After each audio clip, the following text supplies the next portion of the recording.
The Starlink Mini comes with a cord that's about 50 feet or 15 meters long. Do you not need that much cord and you're thinking about getting a smaller one? Or do you just want a backup just in case it gets run over or shut in a car door? If you're thinking about something like that, this video is all about you. I travel around in all kinds of different environments, do a lot of camping. And with that, I get to really put gear to the test. I'm not just here to sell you crap. Now I'll put affiliate links on some of the stuff, and I truly do appreciate it if you choose to use those links. But that's not what this is about. This is about me testing things out and helping you make a better decision to see if it's gonna be a good fit for you. Before we get started, one quick disclaimer. They did send this cord to me, ask me to make a video about it. And that's what I'm doing. So let's dive in here. This video is gonna cover a cord from a company called Stargear. This cord comes in 3 different sizes, and I wrote it down so I wouldn't mess it up.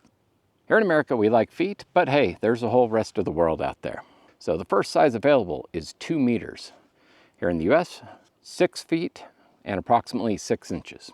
It also comes in 5 meters, which is 16 feet and 4.85 inches. And it comes in 10 meters, which is 32 feet, 9.7 inches. Now, one discrepancy I did find from looking at both Amazon and the website is depending on what page of the sites you're looking at, it'll say it's 18 AWG wires or 20 AWG wires. I do not know which size it is. I've been using it for 5 days and it's been working just fine. So I don't really care. The Stargear cord has these 2 ends that are the same. It has been working just fine when I have it plugged into my Starlink Mini and my power source. It is a 5.5 millimeters on the outside and 2.1 on the inside. Wow. The 2 cords, like if they weren't different lengths, I don't know that I'd be able to tell them apart. 4 days later, did it work? Yeah, it's been working just fine. 24/7 for 4 days straight. And, ooh, almost 4 days and 5 hours. Let's take a look at how I was using it.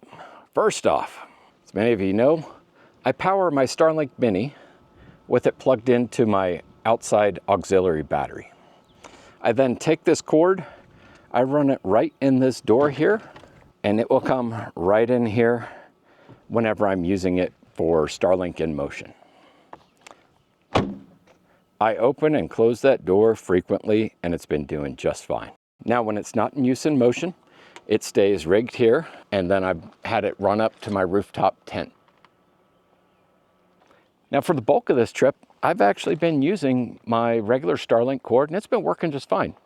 But I mean, it's 50 feet long, and on occasion, more than one, I end up with just a tangled mess as I'm moving the cord around, changing the Mini position, things like that. That is where the 16-foot cord has really come in handy for me.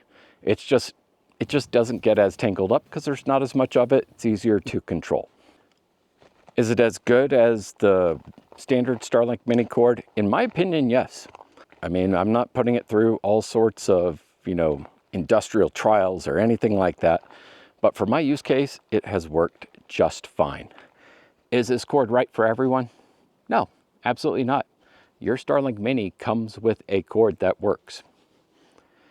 If you want something shorter, or you want to back up just in case something happens to it while you're out there, then that's what this is for. If you're interested in this cord, there's a link right over there. It's going to allow you to go to Amazon, and the selections for all the different cord sizes are right there on that sheet. You can look at the pricing and determine if maybe it's right for you. As always, I always recommend checking Uncle Google. The Amazon link may not be the cheapest, so do your shopping around. If you have any questions, please let me know. Until next time, enjoy the ride.